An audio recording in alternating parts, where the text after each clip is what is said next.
ओम मानधाता महाराजाय नमः। एक बार जोरदार जयकारा करिए। आम तो तमे 2 કલાકથી સતત બેઠા છો, થાક્યા હશો। एक बार मानधाता महाराज નું स्मरण करिए। बोले मानधाता महाराज की, वेलनाथ बापा की, भारत माता की, सत्य सनातन धर्म की। ओम नमः पार्वती पतये, हर हर महादेव हर।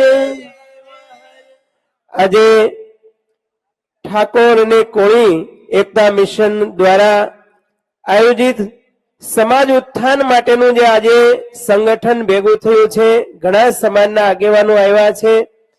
એમાં સ્વર્ગીય ઘનશ્યામભાઈ રાજપરા એમના આત્માને પ્રભુ ચરણોમાં સ્થાન આપે, એમના પરિવારને ખૂબ ધીરજ આપે એવી प्रार्थना સાથે સમાજના સર્વે આગેવાનો એક વસ્તુ યાદ રાખજો કે 125 કરોડ સનાતનીઓમાંથી વિશ્વની સૌથી 3જા નંબરની વસ્તી, એમાંથી આખા ભારત અને વિશ્વમાં 26 કરોડ લોકોનું પ્રતિનિધિત્વ એકલો કોળી અને ઠાકોર સમાજ કરે છે। આ સમાજનું વર્તમાન સ્ટેટસ છે, એનું તમને ખ્યાલ હોવો જોઈએ।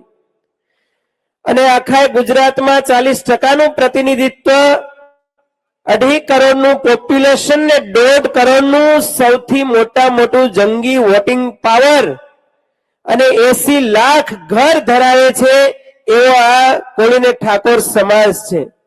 એટલે જે આગેવાનો બેઠા છે, ખાસ કરીને તમે જ્યારે વોટિંગ ચાલતું હોય ને ત્યારે એટલું યાદ રાખજો કે વોટ અને નોટ આ સમાજમાં ફરવા જોઈએ, તો તમારો નેતા એ મજબૂત બનશે, નહીતર પરિસ્થિતિ તમને બધાને ખ્યાલ જ છે।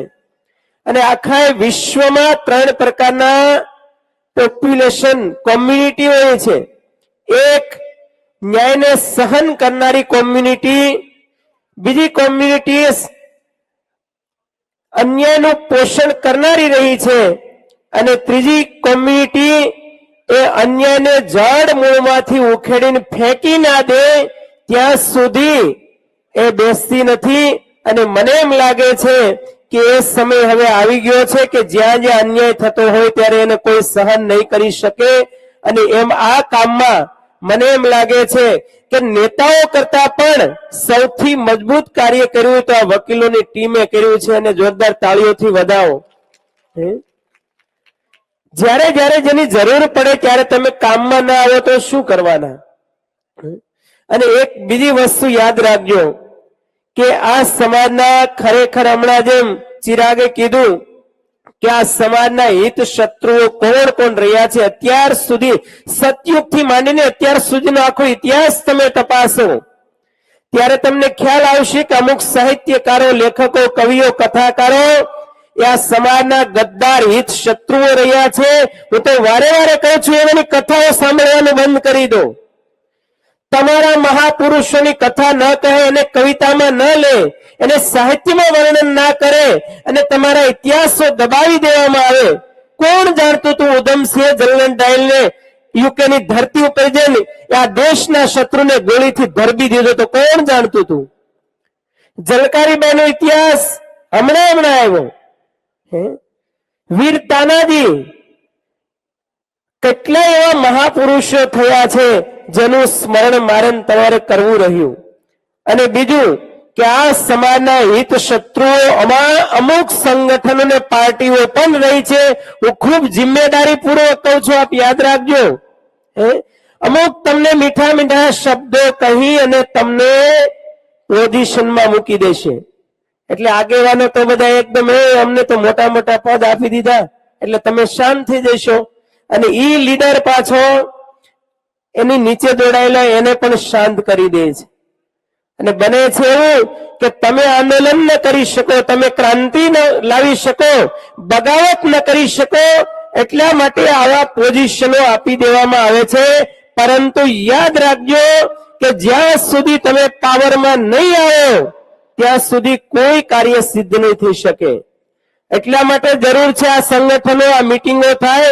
એનું મુખ્ય ઉદ્દેશ્ય પાવરમાં આવ્યો. જેમ જયેશે હમણાં કીધું, સિંહ બનો. માંધાતા મહારાના વંશજ હોય તો ગીતામાં કૃષ્ણે ઉદ્ઘોષણા કરી છે, શૌર્યમ તેજો ધૃતિર્દાક્ષમ યુદ્ધે ચાપલાયનમ દાનમીશ્વર ભાવસ્ય ક્ષાત્ર ધર્મ સ્વભાવજમ. આ ક્ષત્રિયોના લક્ષણો રહ્યા છે મિત્રો. અને ત્રીજું કે આ સમાન હિત શત્રુઓ અમુક ધર્મ ગુરુઓ પણ રહ્યા છે. હું ખૂબ જવાબદારી પૂર્વક બોલી રહ્યો છું. કોઈ સમાજ આગળ ન આવે એટલા માટે તમને ધર્મના બહાના હેઠળ, સેવાના બહાના હેઠળ, ગુરુની સેવાના બહાના હેઠળ, મોક્ષના ઈશ્વરના બહાના હેઠળ તમને ગુલામ અને માયકાંગલા બનાવી દેવામાં આવે છે. એવા ધર્મગુરુઓ, એવા ધર્મ સ્થાનોમાંથી પણ ચેતવાની જરૂર છે. આજે 26 કરોડ લોકોનું ધર્મદાના નામે જો કરન્સી જતી હોય તો તમે કેટલો પૈસો બીજા માર્ગે વાળો છો. અને ચોથું કે ખુદ આપણે આપણા શત્રુ બન્યા છીએ. ખુદ જ્યાં સુધી તમે જાગેલા નહીં હોય ને ત્યાં સુધી બીજા તમારા ઉપર શાસન કરતા જ રહેશે. અને એટલા માટે ઉપનિષદની ઘોષણા એમ કહે છે કે ઉત્તિષ્ઠત જાગ્રત પ્રાપ્ય વરાન નિબોધત. માત્ર ચર્મ ચક્ષુ ચામડાની આંખોથી નહીં પરંતુ જ્ઞાન ચક્ષુથી જાગો. અને એટલા માટે આપણો બુદ્ધ એમ કહેતો, જો ભીતર સે જાગ ગયા उनको कोई विश्व में ऐसा कोई व्यक्ति नहीं उसको गुलाम बना सके. અને એટલા માટે ડોક્ટર બાબા સાહેબ આંબેડકરે એમ કીધું હતું કે શિક્ષા શરીર કા દૂધ है जो पिएगा वो दहाड़ेगा. આજે સમાજે બે વસ્તુ કરવાની છે. એક તો સંગઠિત બનો, યુનાઇટેડ વી સ્ટેન્ડ ને ડિવાઇડેડ વી ફોલ. અને એટલા માટે વ્યાસ એમ કહેતા કે સંગે શક્તિ કલો યુગે. અને શિક્ષિત ખૂબ બની અને જે આગેવાનો બેઠા છે એવા દીકરા દીકરીઓ યુપીએસસી જીપીએસ ની તૈયારી કરતા હોય ને એની પાછળ લક્ષ્મીનો સદુપયોગ કરજો ને તો એ બહુ મોટા મોટું પુણ્ય છે મારી દ્રષ્ટિએ.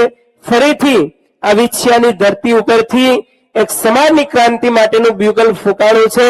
ત્યારે ભવિષ્યમાં આ સમાજ વિકાસનો વટવૃક્ષ બને અને બધા જ મનોરથ સિદ્ધ થાય.